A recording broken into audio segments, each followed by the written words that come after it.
Hello everyone. This is a video about lidocaine infusion therapy, also known as intravenous lidocaine therapy.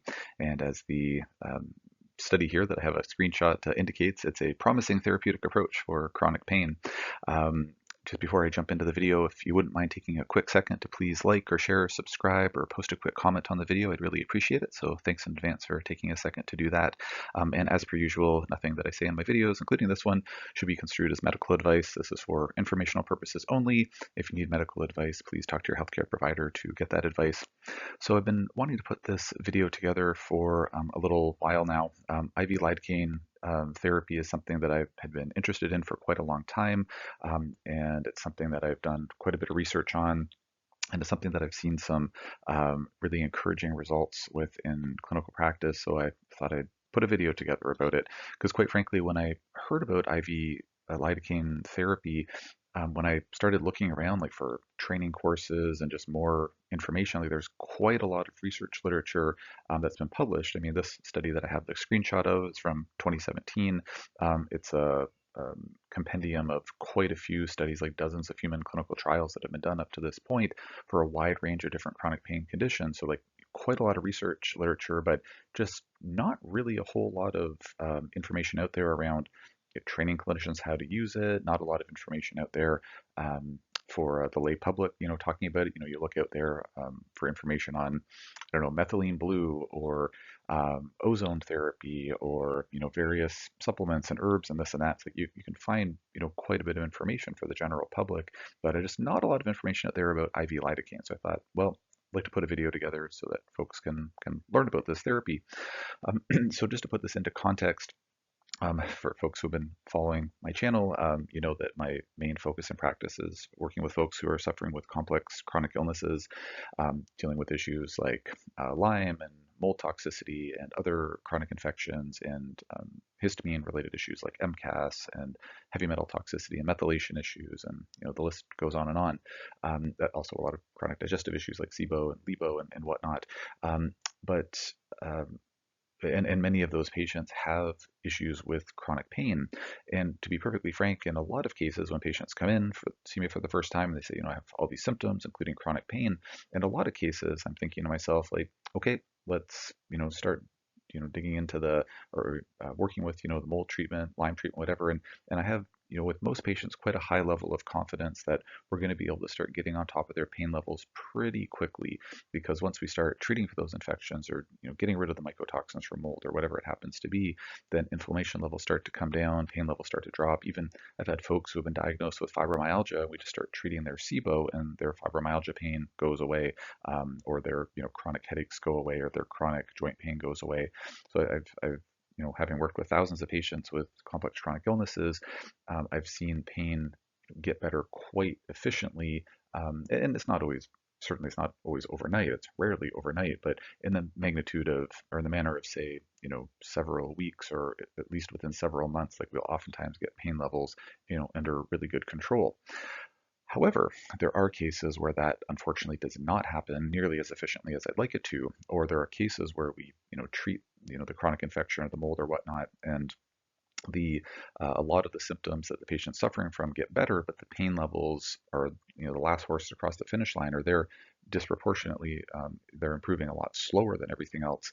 And so those are the types of cases where I'm really happy to have therapies like intravenous lidocaine, amongst others, to help get the pain levels under control. One of the big challenges with folks who have been suffering with chronic pain is that there can be this phenomenon called central sensitization of pain, where, for all intents and purposes, the wiring in the brain becomes such that it's almost like the body gets kind of stuck in this pain susceptibility mode. It's like the brain has got the message that, oh, you're just supposed to be in pain. And the body, for all of its wonderful, wonderful attributes, or one of its wonderful attributes is that the body's always trying to make things as efficient as possible. So, okay, we have a job that needs to get done. We're doing this job regularly. Let's make it as efficient as possible. Great example that everyone can, is familiar with, if not firsthand, then, by secondhand, is, lifting weights. It's like, oh, I'm pumping iron, growing big biceps. The body's like, well, I guess we're lifting big weights with this bicep muscles, so let's make those muscles bigger and stronger, and then we can more efficiently lift that weight in the future. Unfortunately, that can sometimes work against us in certain, select rare instances. But one of them is this central sensitization of pain, where it's kind of the body's like, well, I guess we're in pain, so let's just lower the threshold at which pain is going to be experienced, or that the pain causing neurotransmitters are going to be excreted. It's like, okay, we're in pain, let's just do this more efficiently. And unfortunately, even in some cases, even when you start removing the underlying causes of that pain, it can ultimately lead to the patient's kind of stuck in this, pain susceptibility mode, and it can take quite a long time for that central sensitization to downregulate on its own. And unfortunately, in some cases, like despite best efforts and passage of time, it sometimes like just doesn't happen, or it happens at a snail's pace. So as we'll see on the next slide here, the IV lidocaine is something that can help with that. So as I'm kind of jumping into this video, realizing that there's a lot that I want to say about it, I don't want to make the video too long. So I'm going to skip to the next slide. We'll just talk about, I'll talk about how IV lidocaine appears to work, and then I'll post another video about this soon. So from this article, I've highlighted and changed the text color and bolded and certain key takeaways here. So I'm just going to read them out because it's not a whole lot of text. So with when IV lidocaine is utilized, it causes a modification of expression of sodium channels, leading to the plasticity of responses responsible for the generation of inappropriate pain.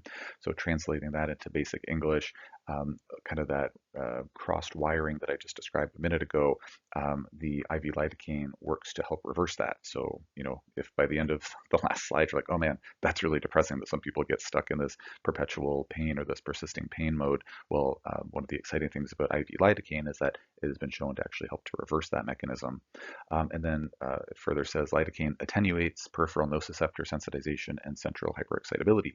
So again, translating that into plain English. So basically it helps to reduce the sort of activity, or the threshold, or well, okay, let's start again there. It helps to reduce the activity of the pain receptors that are sort of in our peripheral tissues, like in our muscles and skin and things like that. So it makes them less sensitive, essentially. So that's a good thing. It means it takes more stimulus, or more more stimulation to induce a pain response.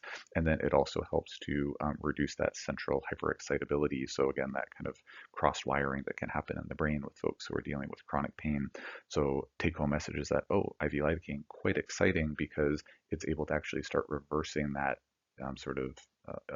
unfortunate pain promoting adaptation that can happen in folks with chronic pain syndromes. And then just the last couple of bolded text points here. So lidocaine has anti-inflammatory properties that are more potent than traditional anti-inflammatory drugs. So also exciting in that we want those anti-inflammatory effects, and always nice to see that something's more potent than something else. More potency is better in the vast majority of cases, especially when we want to reduce pain. And then also what I think is just fascinating and exciting about IV lidocaine, especially as it applies to folks in the complex chronic illness world, is that it does reduce circulating inflammatory cytokines. So again, translating that into plain English, when we have issues like mold toxicity, chronic infections, things like that, even with SIBO and LIBO and other, you've got dysbioses and whatnot, the major mechanism by which the pain issues are perpetuated, amongst other issues too, is through these inflammatory cytokines. So these immune system cell signaling molecules that ultimately tell the various tissues in the body to become more inflamed. So obviously in chronic illness, we want less inflammation. And so by reducing these kind of inflammation messengers, these cytokines, then that's another important thing that lidocaine is able to do. And one of the reasons that's really exciting for me as a very geeky person, clinician who focuses on complex chronic illness in practice, we know that these things like Lyme, co-infections, mold, etc., they can leave this kind of like echo almost, like even after we've cleared out all the mycotoxins, we've killed the mold on the sinuses, we've got rid of the Lyme and Bartonella and Babesia and whatnot, the while they were in the body, they create this dysregulation of the immune system and basically kind of flip the switch on the immune system, telling it to make more of these inflammatory cytokines. And then even after we've killed off the microbes, everything's been cleared out. Again, they can kind of leave that echo of these excessive amounts of inflammatory cytokines being produced by your immune systems. Like the immune system that's supposed to be, that is, protecting you and keeping you well. Unfortunately, when it gets the switch flipped, it's like, oh no, it's kind of this like, perpetuating all this inflammation in the body. And so anything that can flip that switch back into the proper position is really, really valuable. And so IV lidocaine has been shown to do that. So I'll leave it there for now. We'll talk in the next video about what types of patient cases might be the best candidates to consider IV lidocaine therapy. Talk a bit about the sort of administration of it and whatnot, maybe just some of the more practical logistics. I'll try to post that video shortly. If you're listening to this video in real time, within a short time of me having posted it, please post any questions that you have about this, because I can certainly wrap that or tie those into the next video. And if you're watching this well after the time that this has been posted, still feel free to post any comments or questions. If you've worked with IV lidocaine, did it help you? Did it not help you? Like, what kind of experiences have you had with it? And as always, if there's any questions about anything else, just post in the comment section below, and I will do my best to answer as soon as I can.